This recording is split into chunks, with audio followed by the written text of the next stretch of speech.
Для кого-то бокс это, не знаю, может средство заработка или какая-то драка, умение драться.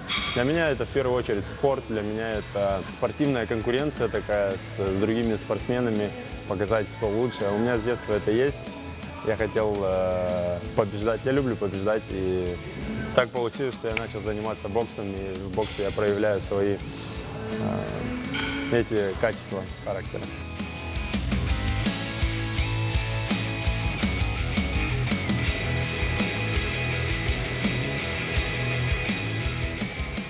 Я прилетаю в Крым где-то раз в полгода.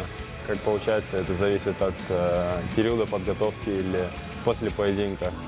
По-разному. Знаете, вы спрашиваете, тяжело ли боксировать, выступать вдали от родины? Вы бы как себя чувствовали, будь вы вдали от родины?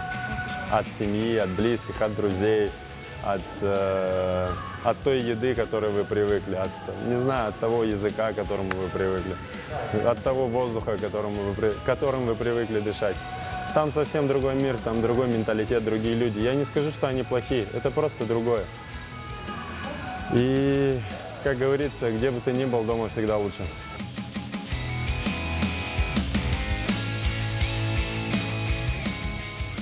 Мне, знаете, очень приятно, что я могу быть полезным во-первых, для Крыма, для своего народа, для людей вообще. Хоть я просто спортсмен, как мне кажется, но от меня есть польза и молодому поколению, потому что спорт прививает, помогает воспитать в себе характер, мужской характер. Бывает, и девочки тренируются, но, в общем, преодолеть в некоторых моментах себя, и в будущем, возможно, если даже не станут они большими спортсменами, то это им поможет в жизненном пути добиваться результата.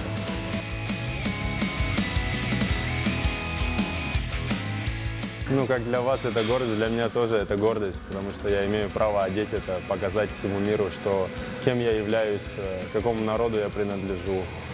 Это подчеркивает мою принадлежность к крымско-татарскому народу. Перед тем, как выйти в ринг, у меня традиция помолиться. Все. Это вся моя традиция.